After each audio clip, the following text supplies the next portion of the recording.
Today's episode begins long before cinema, long before fame. There's a story about a man and a woman who spent years creating iconic images together. Photographs that became part of Bollywood's visual memory. People assume that they met the way everyone in the industry meets, through films, parties, introductions, ambition. But that wasn't true. Apparently, many years earlier, there existed an old photograph. A little girl holding the hand of a sweet, fair-haired boy under a Christmas tree in a kindergarten called Babyland in Shivaji Park. Then life happened. The school was demolished. The city changed. The children forgot each other.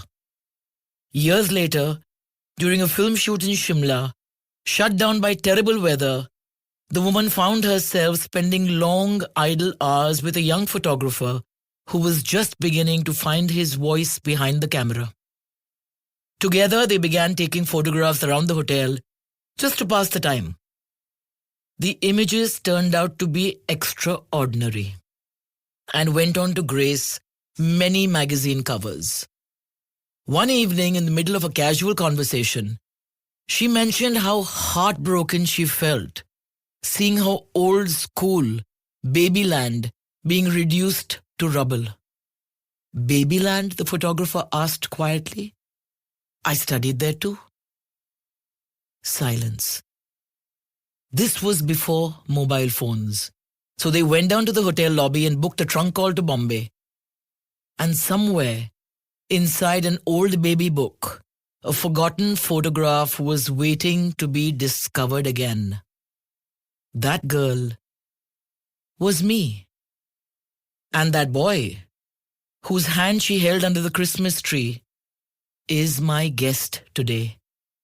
And he is none other than India's premier celebrity photographer, the much acclaimed Dabu Ratnani. Wow, what an introduction. Real goosebumps, really.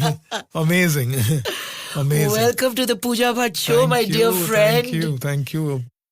I was looking forward to be here. I was saving you for the end. I started with my father, and now I'm soon coming to the end of my journey. Vicky did one episode. Vicky did one episode. We were talking about you and all the Sindhi food that your mother used to feed us. I know.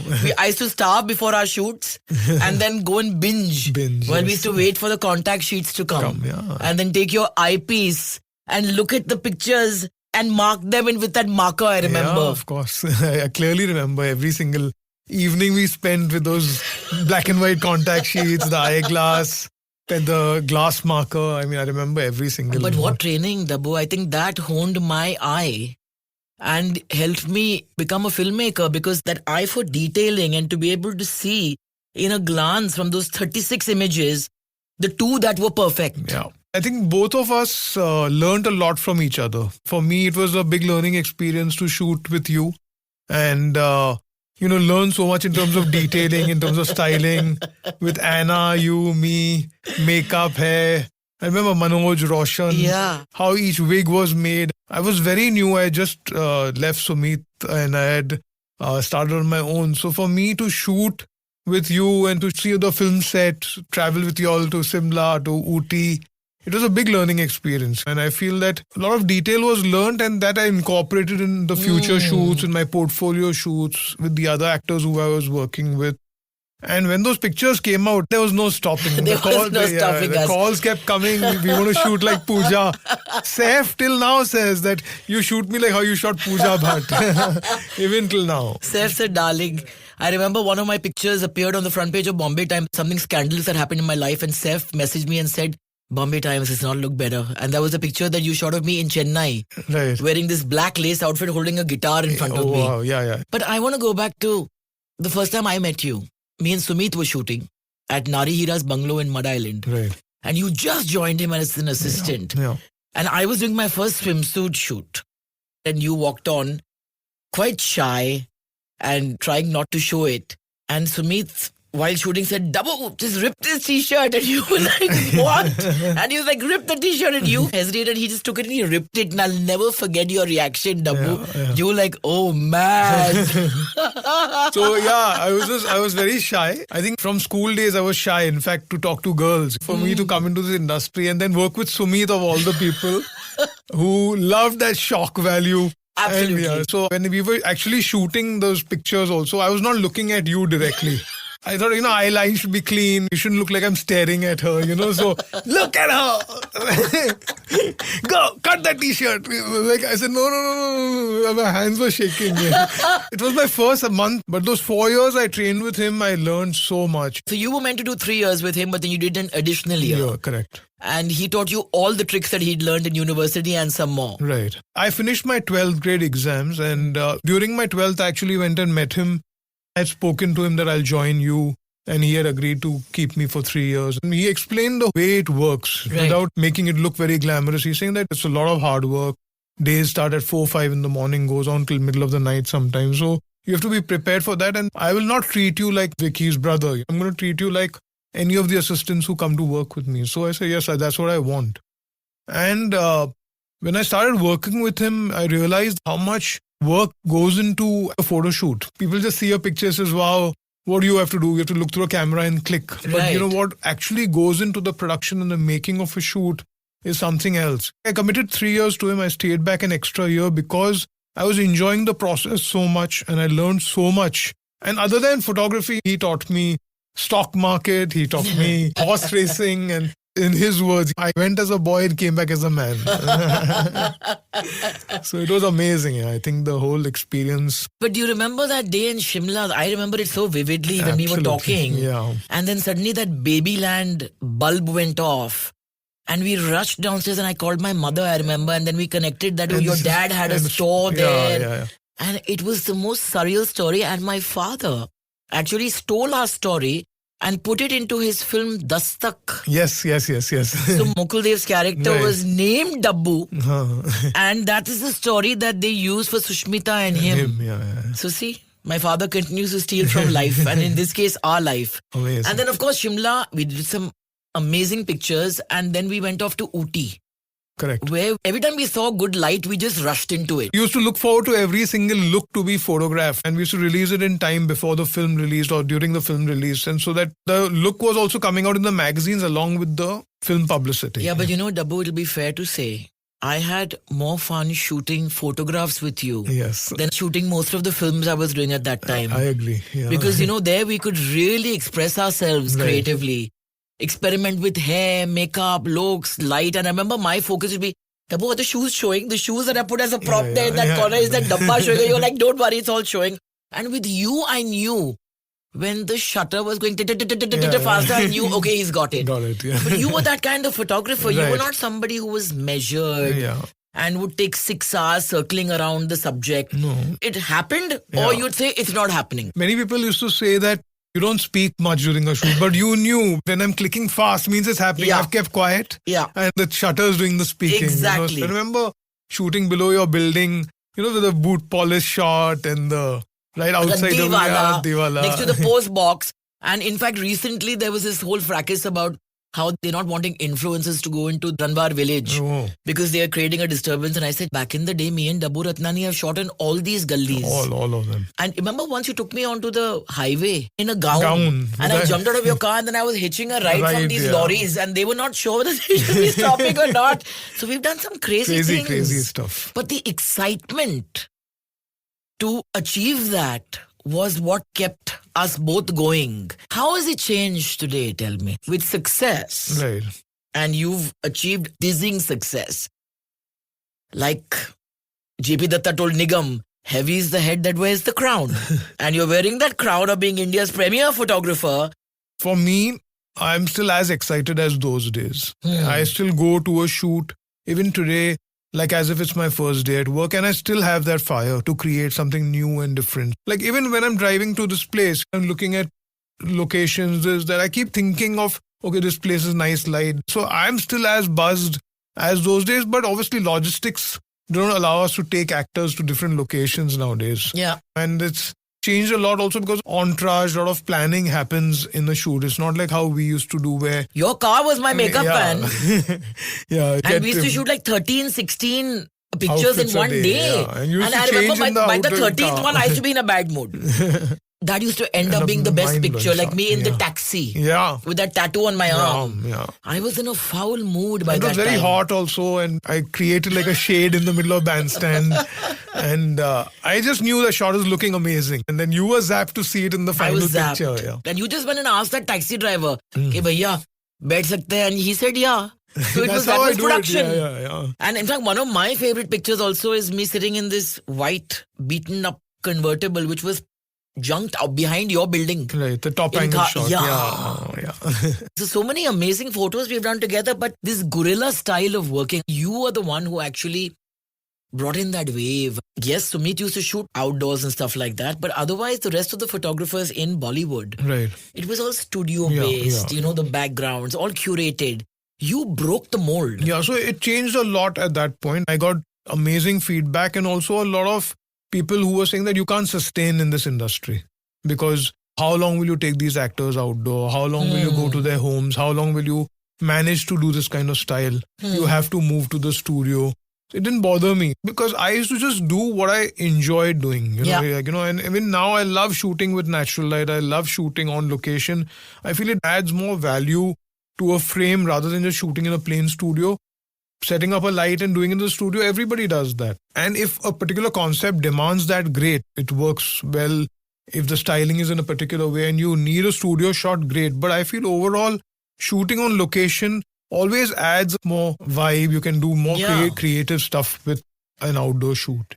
Also, the surprise element, no? Yeah. It happens now also when you go for a location shoot. Sometimes you're clear on what you want, but something you may see at the location and it Which is not planned. Not planned, and you'll come back with another shot. So you've got what you went for, plus you've got a few extra shots to choose from because it just happened at the day of the shoot. I agree with you that sometimes a studio is what you need. Like, for example, the iconic image you shot for me for the Jism campaign. Yeah. Bipasha in black with a black Black background. yeah. Which we fought the music company for Yeah. because Saregama said black on black.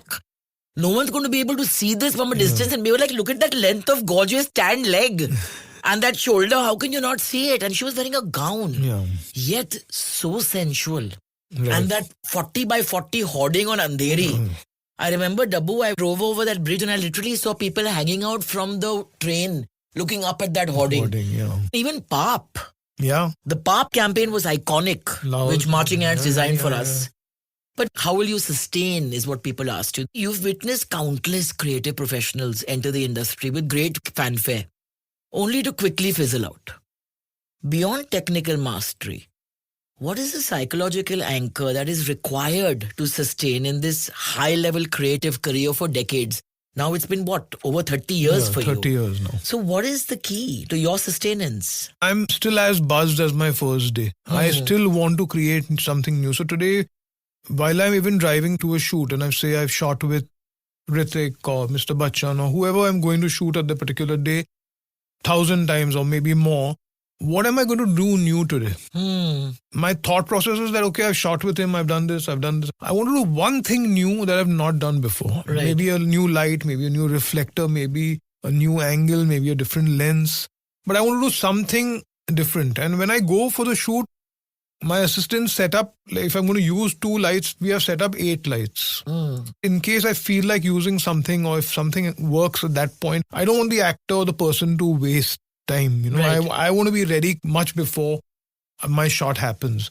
So that interest level is very high. That's one thing. And secondly, I never let the success go to my head. I think that's very important.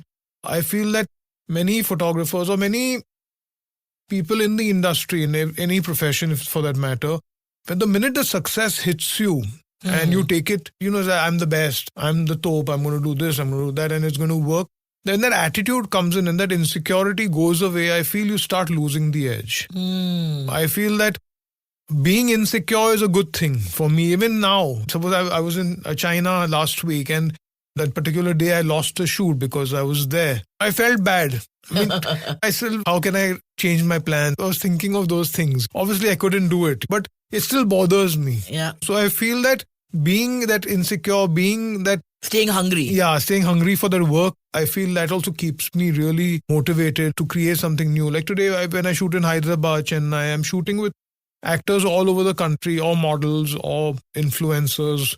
Whether the star is big or small doesn't matter to me. Right. He's from which industry doesn't matter to me. The shot should look amazing and they should go back thinking, wow, what an experience. Right. And I think that also helped a lot because when I shot Hrithik, when I shot John, all their first portfolios, Kareena, they were nobody at that point. Right. In fact, Hrithik, when he came to me, he didn't tell me his surname.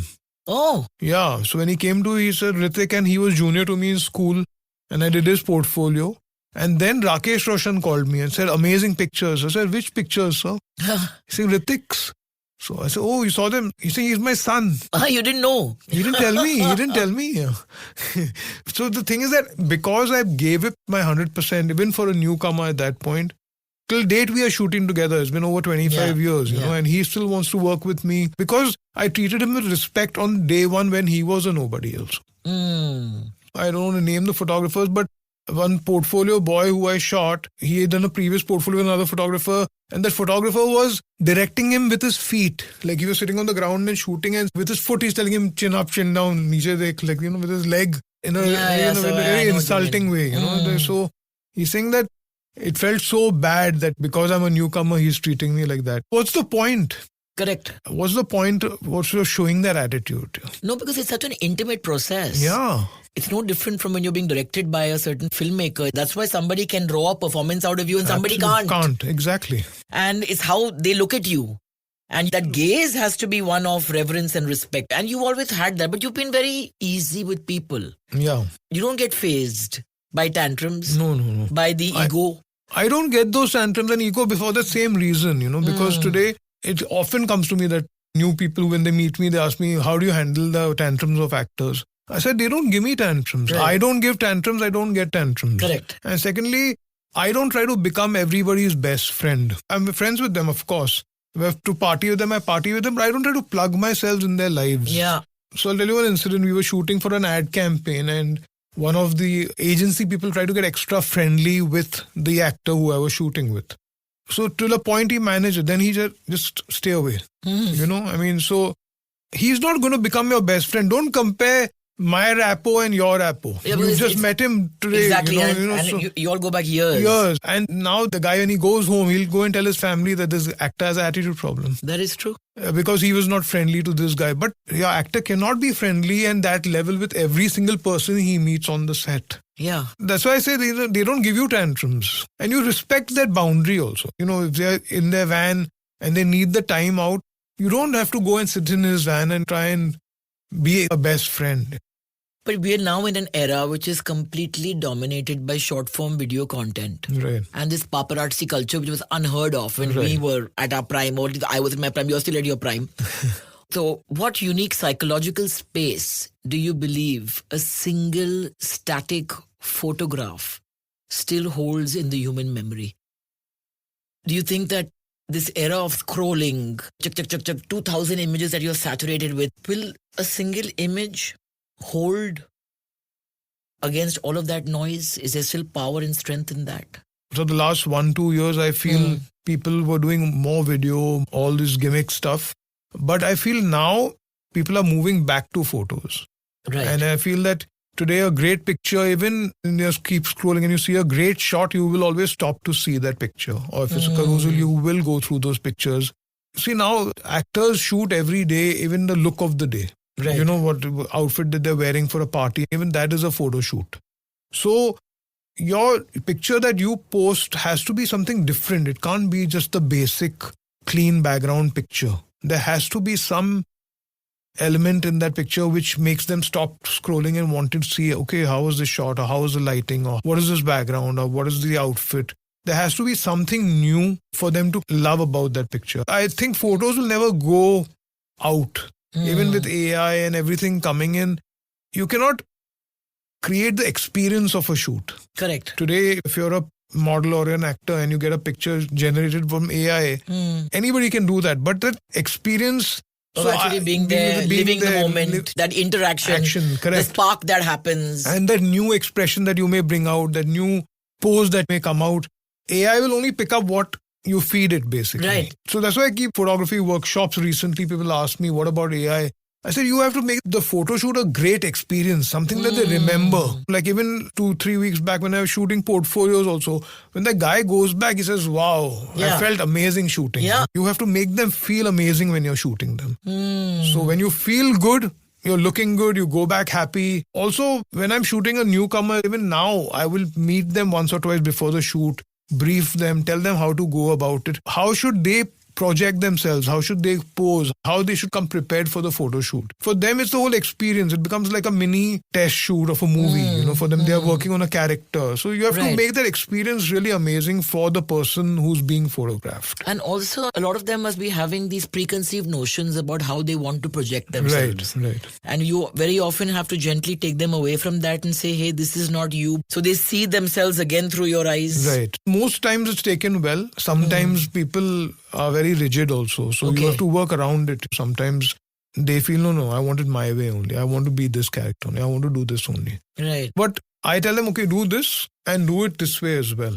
There are many times where I've shot people and I told them, you're looking at becoming a hero, but also think of a negative character. Also think of a grey shade. And then actually he's got roles in that grey because I knew that he would work with that particular role. Right. Then they come back to me and say, good you made me shoot like this. Good you made me grow the beard. Right. Good you made me do this because this look has worked more for me than my original look.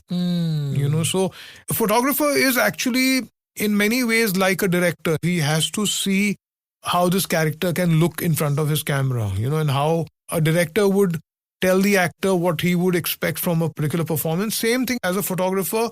Everybody should be involved, even whether you're shooting a top star or you're shooting a newcomer. You have to put your vision on what you see of that person and how you want to bring out the best out of that person. And the personality of the person must shine forth. That is what I find is lacking in today's day and age. I find that there are a lot of people out there who have great bodies. There's nothing wrong with them. But I find it a bit of an assembly line. Yeah. Maybe it's the same stylists and the same makeup artists who are doing the round, or like you said, they've already decided how they want to project themselves. But there was a personality that each one of us had in the 90s. I'm not even going into the legendary actors before us. Right. And good, bad or ugly, it was not dependent on body or lack of it. Yeah. The persona shone through. Like one director had only told me this, that there were 5-6 newcomers who were launched in the last few years. He said, I can't tell one from the other. Big film director told me this. He's saying that, is it this one? Is it this one? Is it this one? They're all looking the same. Correct. And those era where there were lots of songs coming on TV. Yeah. Music channels were really Right. big. He's saying that these songs keep coming. We were in a shoot in a hotel. And he's saying, I don't know who this Who is X, who? Y, who's who.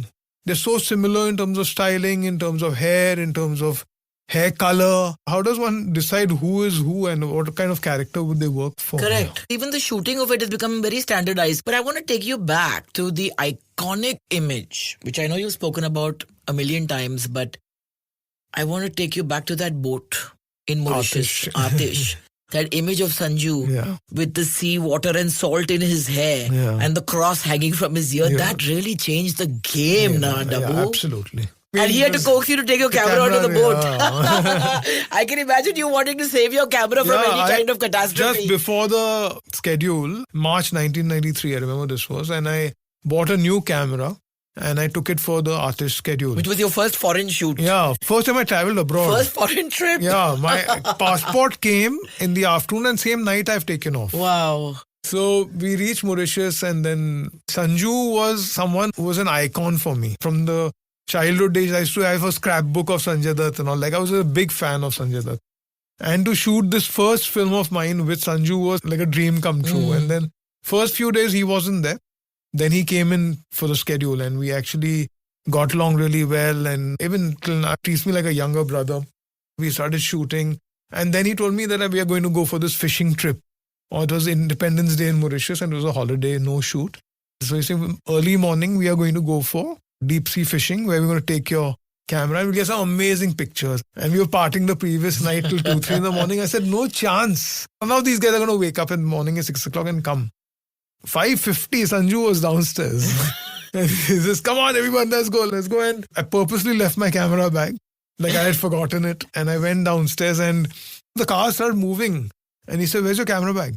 So I said, no, son, the sea water. This, yes, get out. Reverse the car. He says, go up and bring it. So he's saying, you want me to come up? No, so I said, no, I'm getting him. I went and got the camera bag very reluctantly, but I'm so thankful to him. My best shot and break to my whole career was on that boat. And I was shooting from the upper deck. He said, what are you doing up there? Come down and shoot. And I said, no, I'm liking what I'm seeing from you. Even he didn't know at that point. And he was actually reeling it in at that time. And the whole surf and the wind and everything. And the movement of that picture was unbelievable. And then the top angle was giving me a whole infinity look at the back with the water and everything. If I had gone down, I would have seen a lot of disturbance. So I said, no, I'm loving this shot. And from the top, I zoomed in and I did that close-up shot of his. And that's what finally became the hoarding of Aatish. And that was the first picture which was published of mine in the Stardust Annual. And that's what shot me to fame. And that suddenly all the actors wanted to shoot with me rather than me calling them. It was really a life-changing moment for me. But it was iconic. I mean, it still is. Sanju's office now also, behind Manyata, is a huge, like a 10-foot blow-up of that picture. And then we went to South Africa together for Dushman. And you remember we were shooting at this location called Cape of Good Hope. Yeah. Where we had to walk down some, 2,000 steps. Yeah. And you were like, I have to carry this bag. And I'm like, come on, Dabbu. And then suddenly they put the speakers on the beach below. Yeah. And we were on the top of the steps and those baboons started bounding down. It was crazy. And at one point, Sanju went and sat on this rocks at a distance. He was in uniform because he's playing this army officer. And I was like, Dabbu, he's looking so good, run. And you ran with your camera and got those shots. Of course, your shutter going. And he said, what are you looking at? And we said, you're looking so good. And he said, I'm seeing waves of Bacardi. Because it was again one of those trips where we used to land up at the bar every evening and drink into the wee hours of the morning. But we were there early in the morning to do our shoot. So we partied very hard. Yeah, very hard and worked even harder. That is Sanju, true. that way, on an outdoor trip is something else. Yeah. Mauritius, South Africa, wherever we've traveled together, I mean, he is all there. He's great fun. He's great fun too. Yeah. And then I dragged you off. We were shooting at this place called Constantia, which was a vineyard. And I said, Dabbu, come on, we've got half an hour, let's go wine tasting. And we went and tasted some 200 wines, and on our way back, you couldn't walk up. So those were the glory days, Dabbu. Yeah, I know. But I love the way you shot Shah Rukh.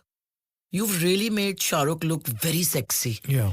Just those basic shots of him, black and white, in a ganji. Yeah.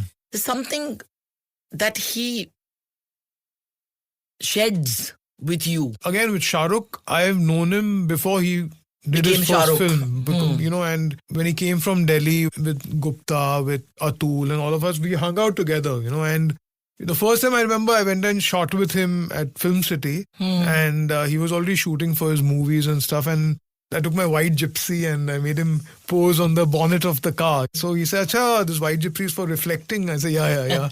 So he said, "Dikha mujhe kya pose karna hai." So I thought he's joking with me. So I said, "Kya dikha mean?" He said, "Show me. I'll come from your side and see how you pose, and I'll copy what exactly you're doing." I thought he's kidding with me, so it's like he's pulling my leg or something. And I actually posed and showed him. And he went to the other side and actually started copying what I had posed. He's saying, I don't know photo shoots. I want to learn from you how to photograph. No, but I can understand this because I remember we were doing a photo shoot for Chahat and he said, Pooja, I'm very awkward doing photo shoots. I do not like to do photo shoots. And I was like, but Shah Rukh, I love photo shoots. He said, yeah, it shows. And once the pictures you shot of me were on some 8 magazine covers. Correct. And Shah Rukh called me. And he said, have you paid all these magazines or what? You're on the front page of everything. I said, well, it's just the quality of the photographs, I guess. And also, you were not giving pictures for a long time to magazines. Yeah. I think you were upset with them for some reason. I don't know. Like for a few months, you were not posing. I was sulking. Yeah, you were sulking with the magazines. And then suddenly, when these pictures came out, you said, come on, let's just give it out. So when I went to all the magazine meetings, Tinseltown and G and everybody, so what new pictures you have? I have Pooja's new pictures. And everybody took those pictures. And so with Shah Rukh, the more we shot together, the more he started enjoying it with me. And I used to literally go to his house. I mean, I've done 90% of my shoots in his house and show him some kind of a reference. I said, we'll start with this. You don't have to pose. You have to just be yourself, you know. So sometimes in his library, sometimes in his playroom, sometimes like the ball was lying there. Okay, now just pose with this ball, do this. So he started enjoying that candid photo shoots rather than make him to a studio. When he came to my studio in Oshiwara also, he was playing with Flash, with my doggy. And I took pictures of that. So he started enjoying that moment rather than make him pose for a picture. Yep, he was very at ease. So like I've known him also so long and we've been friends. And also, you know, like during his phases of whatever look he was in, I used to pull out a concept as per that. So when he was with a bearded look, with his long hair, I used to show him ideas and concepts of that look. So he doesn't have to try to be somebody else. He's in the same character, he's in the same space, just the poses are different. You know? I'm going to put you on a spot now. You enjoy shooting with Alia more or me more? With you, definitely with you. But I'll tell you something, the last time we shot with the calendar, Alia made me say in front of the video camera that you love shooting me the most. I said, yes, Alia. But I was very happy when I saw the two of you shooting together because for me it was like life coming full circle. Right. And that was a nice thing to see. But what happened to the calendar? Your calendar, the production used to be huge. Right. And it just got bigger and bigger and bigger each year. Now you haven't done it for the last 2 years. So is it because the production got so huge or what is the reason? Now when we plan a photo shoot, there's a lot of coordination required in terms of dates, to the entourage, to the makeup, to the hair, location, hotels, and then dealing with 24 teams to get the pictures. And then coordinating all that has become really tough. And Manisha must have been doing all that for you, I'm sure, and going completely crazy. Crazy, yeah. And also I feel the life of actors have also become a lot more busier than it used to be. I mean, other than photo shoots and appearances and brand shoots and listening to scripts and traveling and PR teams, social media teams, they're doing a lot. So it's just the coordination part. But I'm planning to do a calendar this year. I'm planning to bring back the Dabur Ratnani calendar 2027. That's good. Yeah, but I'm just reminded of the time where it was just used to be one phone call. Let's shoot tomorrow. Yeah. Or let's shoot next week. And things were simpler and more organic. And I guess that's why those pictures still, yeah, when I look at, so I put them out, people are like, when did you shoot this? I said, back in the day. So also when you do a photo shoot, unless the actor, whoever you're shooting with, if he is not feeling like doing something new, something different, it's more about the satisfaction of getting that great shot. Yeah. So if the actor is giving it that 100%, that enthusiasm is coming, then it shows in the picture basically. It just shows like whenever we plan a concept also for the calendar, I used to show 5-6 ideas to the actor. Whatever excites them the most, then we used to start working on that. Because it's very important for them to also connect and make the picture look amazing, make something new, not do the routine stuff that you've been doing before. Yeah. I think one of Vidya's best images you've shot, the most sensual image, her with these feathers, that was my favorite shot. But you worked with Irfan on Rogue and made him look like a god. There was this feeling in the industry before that, he's a great actor, Right. but he's not a hero, he's not sexy. But you just made him feel and look very delectable. Do you have any memories of him and that time? When I did the shot, he had also told me that photo shoots, and he was not very into photo shoots. I said, you just have to feel amazing. You're looking great. You know, the right music, the right ambience, the right lighting. I think when he saw the first click, the Polaroid we had shot at that time, he said, wow. I said, now just feel like this. Just directed him in terms of the look, where to look, and also the whole team, the styling, the marching hands team, everybody all put together, made him feel great. Yeah. And that's how he projected that.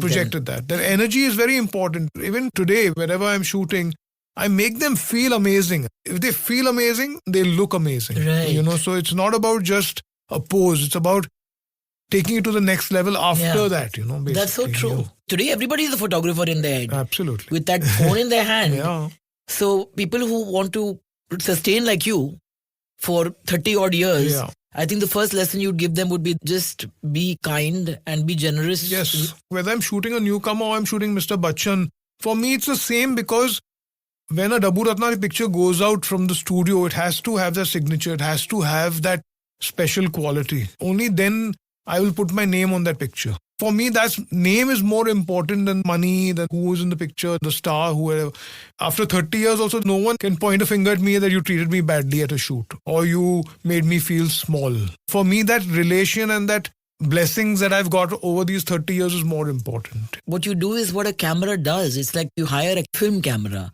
The camera will train itself on you, on this wall, on the cup with the same amount of efficiency and the same Absolutely. lack of judgment. And that is really what you're meant to Right. do. But an image you loved that was probably rejected, whether for a cover or for a campaign or something that people didn't have the audacity to go with. It didn't get rejected, but our first black and white cover together, if you remember, for Movie Magazine. That was a stunning cover. Dinesh Raheja went with that. Nobody else went with that. We had No. presented that to many magazines. That is true. Just in a black ganji and Ganji, blue yeah. jeans against a wall outside my room. in Simla. Yes. A lot of people said no to that. People say, no, black and white, nahi, color de do, color de do, color de do. So finally we convinced Dinesh to do it. And he did it. And what a response to that picture. Yeah, I remember that. And an image you hated that was used or accepted or didn't really care for, which you know in your heart is standard. There were many like Stardust covers, because they used to cut out the picture so badly. Yeah, that's true. Their layouts were terrible for their covers. Then the Stardust inside always looked nice. But the cover, they had that, because of the Stardust masthead, Right. they used to make the pictures look really bad. So there were some amazing pictures of Madhuri and all, which I used to love, but they ruined it by putting it on that cover, But there was nothing we could do about it because it was a standard that they followed, So I think that's the only few pictures which I love, which didn't do the justice. But then inside pictures looked amazing. Compensated for that. Yeah. But you miss those days of the magazines and I do. having that, the Absolutely. editorial and the shooting for cover and shooting for a double spread, or Yes. you knew it's going to be a pull out, or then the annual came out. Yeah. I remember when the Stardust annual used to come, they used to get the advance copy and Omar used to call me. Yeah. And I said, okay, I'm coming to the office to see it, So I want to go and see all the pictures before they actually hit the stands, So that excitement. I remember those days when even you drove with me to Mittarvedi To get the prints. to get the prints picked up. We were so excited to see the photos that we couldn't wait for the Pune to bring it from town to here. We used to go ourselves to pick it up. I'm telling you, I still enjoy this as much. For me, the excitement, even though it's digital now, I mean, you see it immediately, but that thrill still is there for me. And also one more thing I'll add is that for the new photographers out there listening, don't be so dependent on post. Like even recently I was talking to a cinematographer. As a photographer who trained during the film days, we do as much as possible with lighting on set. Right. We don't depend that everything will be done in post. I mean, Yeah. what is needed to be done will be done in Correct. terms of background and all. But by creating everything in post, creating the lighting in post, creating the makeup in post, it doesn't work. The excitement goes away from the whole shoot. As much as possible, I try to do on set. Even when new equipment is coming, I want to try that. I want to try the lighting to be different every time I'm shooting. So that excitement also adds to your josh for photography. I completely agree with you, because I've encountered a lot of photographers who say, no, don't, we can't even show it to you right now because we are going to fix it in post. And I'm like, huh? So what are we doing here? Exactly. So that attitude of many young photographers because of digital is that everything will be fixed in post. For us, we try and make it look as natural as possible. And today, in days of paparazzi, where people are posting selfies and all, people know what the actor looks like. So you shouldn't do so much post work Yeah. on the actor. So I feel that those basics will come back. You have to be fundamentally strong with your lighting. Only then taking it to the next level with post is okay. So you were recently in China, like a child in a candy store, Absolutely. buying up new equipment, and you said it was like a eye-opener for you. Totally. This whole trip to China for those 4 days was a big learning experience in terms of how lights are assembled, to the kind of detailing that goes into every light that is exported out of that company. Godox was the brand, and my trust in the brand has grown 100 times more because earlier we were using only European lights. And in fact, I was the first celebrity photographer to use Godox in India. And at that point, many people used to say, why you move to Chinese lights in a bad way? Yeah. So for the first 2 months, I actually tested the lights before I actually moved to it. The company gave me the lights to use and I compared it to all the other lights I had. What I love is that they keep innovating. Every few weeks, months, new lights are coming. The speed is improving. Color temperatures are improving. I like that. I like technology. Anything that's new and anything that's going to make the picture look better, why Yeah. not? So I kept testing. And then 2 months later, I said, yes, I'm ready to move. You know, but I was one of the first, and it helped the company when they say Dabur Ratnani is using Godox. It becomes easier for them to sell it to the other photographers. And Right. also, one thing I must tell people is that until I'm not happy with a particular brand, I don't move to that brand. Okay. Even if they pay me a lot of money. With Fujifilm also, when I moved to Fujifilm, they gave me the camera for 3 months before I actually moved. And they said, you test it out how much ever you want. They gave me range of lenses. Only if you're happy, you go ahead with it. Otherwise, it's fine. You can return everything back to us. After 3 months of using, I realized that, okay, this is really next level, is when I lent my name to the brand. I get thousands of messages on Instagram, people asking me about equipment, or when I'm at a workshop, people asking me. I don't want to lie to them. Yeah. Only a brand which I can vouch for is something that I would recommend to the next generation of photographers. Somebody who has the dream to become the next Dabur Ratnani, but doesn't have the money to buy fancy equipment, how do they start? First of all, equipment, when we started out, was not available on rental. Today, everything is available on hire. So you don't have to invest You don't have to in actually buying invest. Unless you're shooting more than 10 days a month, I wouldn't recommend spending so much money. But one camera, one lens, or 2 lenses, you should have of your own as your first equipment, because at a moment when you need the camera, it should be there. Don't wait till you hire it. You know, sometimes a moment happens, the shoot happens, and you want that camera to be there. Correct. So one camera and maybe 2 lenses, something which you need to invest in, according to me. Buy good lenses. Camera bodies can always be upgraded. Buy good quality lenses which will last you for a long time. And lights can always be rented. You know, everything's available on hire and very reasonable. I would say even if you do a photography school, you need to assist a photographer for some time to get the experience of the business, to learn about how to deal with people. Most important. In terms of learning attitude, learning production of a shoot. All that is never taught in a photography school. Like I said, now those 4 years I learned with Sumit was more than I would have learned in a photography school. Dealing with people, dealing with models, dealing with clients, pre-production, post-production, making prints, going to labs. Those things you don't do even if you go to a photography school. True. So you learn a lot on the job, and that's one thing that I didn't have the good luck of having assistants in the recent times, where nowadays after digital has happened, people can't even last 1 year. You know, they want to Become photographers immediately. in 1 day. So like people, when they commit for 1 year also, don't last more than a month.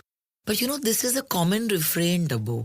Whether I was talking to your brother about the hospitality business, Right. whether I'm talking to a filmmaker, the common refrain is that people do not want to put in the years and the time Yeah.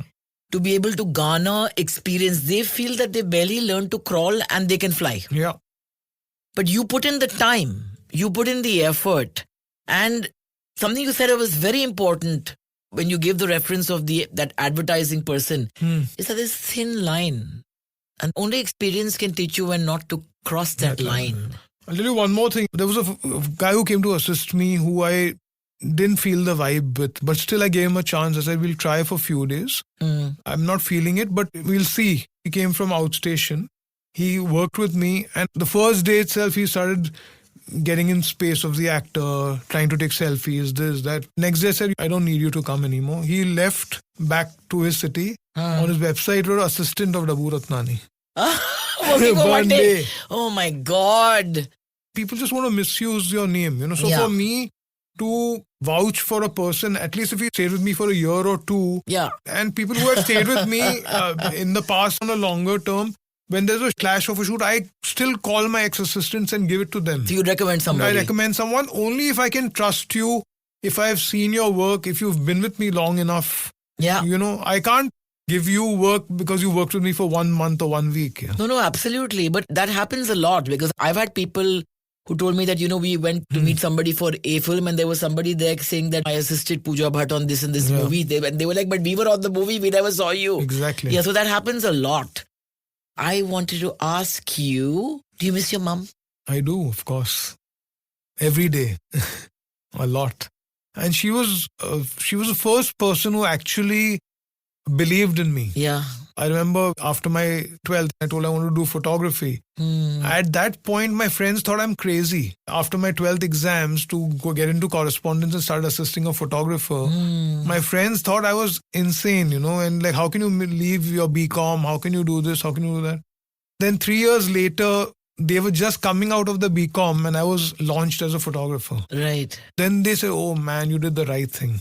They hung out in canteens and partied while I was assisting and working your ass off. Absolutely. And I have no regrets. I mean, I'm so happy that those 3 years just wasting time, and hanging out with college and friends and doing nothing. I used to still meet them. It's not meet them, but I used to not be in the college classroom. And mom was someone who supported me during that, because instead of me going to help my dad at the shop, my mom started working with him. And then during Diwali, Christmas, whenever they needed me, I was always there to help them. I remember this incident. One of my friends told mom that in this industry, there's drinking, there's drugs, there's this, that. What if Dabu starts doing drugs? She's telling him, if he has to do drugs, why does he have to go there to do it? He could do it in college. I was zapped. And because of that trust, till today, I've not even tried a drag of a cigarette. I know. You were like the saint in the midst of us all. I remember I used to go through this, I'm smoking on, off, and as a double driver on the block so I can sneak a cigarette. But yeah, your mother was very evolved and very generous. Yeah. And even Vicky says the same thing. He says that she just believed in me and said, follow your heart. Yeah. So that's what I mean. For her, one son has become a chef, gone into hotel management, one has become a photographer, and no one's taking over the family business. She had the guts. And in those days, those are both professions were not respected. Exactly. It was like, ek khana bana raha hai, aur ek jaake photo nikal raha hai. It was literally like that. Those days when you talk of photographer, the first thing that came to you was a passport photo or a party photographer. Or a wedding photographer. Max. Being in this kind of a situation, people should never imagine, So that way my mom was very gutsy, I must say that. Yeah. So she would have really, really loved both of your success today. I mean, both of you all, touch wood, are at the top of your game, man. That's quite something. No, she saw it. All my calendar launches, she used to always be there, and she met everybody, Shah Rukh to Bachchan to everybody used to meet her. Well, she fed me countless meals. I still remember that. But when people look back at the vast archive of your life's work, generations from now, what deep underlying truth about Indian popular culture do you want your photographs to communicate? So I feel that my photographs captured a certain element of the person which people would not imagine. Coming back to even like how we just briefly mentioned Vidya, first time when I told Vidya that, my concept for you is this really sexy shot in the water. Yeah. So she said, how can you even imagine me doing that? She had just done Parinita. She's saying that people will not accept. I said, trust me. And, you just do this shot. And it was only her bare shoulders. It was nothing else. It was flowers and her bare shoulders. That's it. But people were like amazed that how can Vidya look like this? And then she started getting more guts to do pictures like that. And then she got Dirty Picture and all these other movies, and people could actually see her like that. Yeah. And Manisha is always there in the shoots, So it's like the comfort zone is always there. Yeah, but I've shot with you before you met Manisha. In fact, before. I was at your wedding. Yes. I'll never forget. And Manisha, during the ceremony, when Pandit asked her, what do you want your name to be? She said Dabbu. So we were like, but you both can't have the same name. So that's how madly in love she was with you. And she, of course, has been your rock in that sense. But you shot me very sensually, but it's all about the gaze, Dabbu. Yeah, absolutely. I don't think you have it in you to look at any woman in a vulgar manner. It's all about the eye. I don't know even if you remember this. When we did the shoot in Narira's bungalow, and there were 2 outfit changes we never used. And there was one with a green swimsuit or something, a low angle. You were lying down. Okay. And there were 2 changes which we had not liked. Okay. No one ever saw it. You had told me that we don't use these 2 pictures, and no one ever saw it after that. Although there was a ban on the media, I was offered lakhs of rupees by all the magazines that give us unused pictures.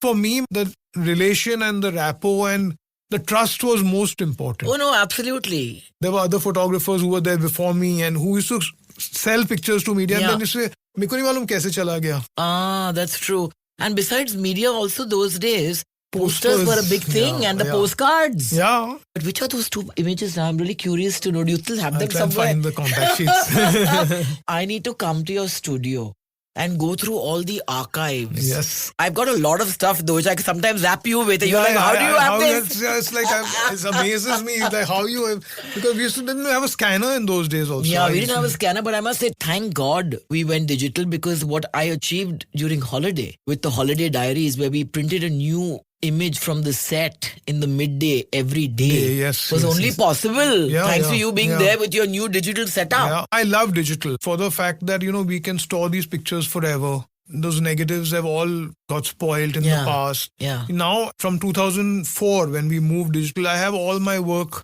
till now, which 10 years later, 20 years later, I can still use those pictures. So digital definitely has its benefits. I just feel that people should not take it for granted. And not get lazy. Get lazy with. But talking about legacy, you have 3 beautiful children. Yes. And Myra is now 17. yeah. I saw her as a little baby. Yeah. I've seen gorgeous photos of her that you've shot. Right. Is she interested in being behind the camera? Who's going to take the legacy of Dabu Ratnani forward? So Kiara, my middle one, she loves video. In fact, 90% of my reels which I've posted are edited by Kiara. Oh, And she's doing this since she was 9 years old, Wow. So, yeah, so she is very interested in video. She syncs the music to the visuals. She's into that creative space. I don't know if they'll do photography, and like how my parents didn't force me to do anything. yeah, you wouldn't want to force that yeah, down. so whatever they want to do. But they like being at shoots and they like the atmosphere. Yeah. And They love, and I think even Shivan, my youngest one, even he likes the whole creative space and all. So whatever they want to do, I think they will be involved within around the industry. it. Yeah, whether in front of the camera or behind the it. camera, or something to do. Like, even very interestingly, I was just talking to one of her teachers, and he said that, you never know what they come up with. And now the way AI is moving forward, even if your daughter wants to become a director, or she wants to make movies, or she wants to act in movies, or whatever she wants to do, she'll still be dealing with a lot of engineers, with a lot of AI people. So they should study. They should give it their best. That studies will always come useful to them in some way or the other. Today, even if they want to do directing, but they will be dealing with people who are doing animation. Knowing how things work is very, very important, rather than just focus on one aspect. Absolutely. Coming back to what our dear friend Herb Ritz said, today a lot of things are celebrity oriented. Often because of that, the photograph gets lost. He said, for me, the image is more important than the person in it. Right. And I think that's what you also said. Right. It doesn't matter to you whether it's a big star or somebody who's a complete unknown. Right. There's a concept you have, there's an image you have in your mind, and then you create that with Right. whoever it could be. So, are we going to see a new awakening with Dabu Ratnani? Is there going to be a new side of you that's going to emerge in the time to come? Because you got very efficient at what you do. But there was something that was unbridled and wild when you first started. Right. Maybe it was the no assistant, working in that guerrilla style or whatever.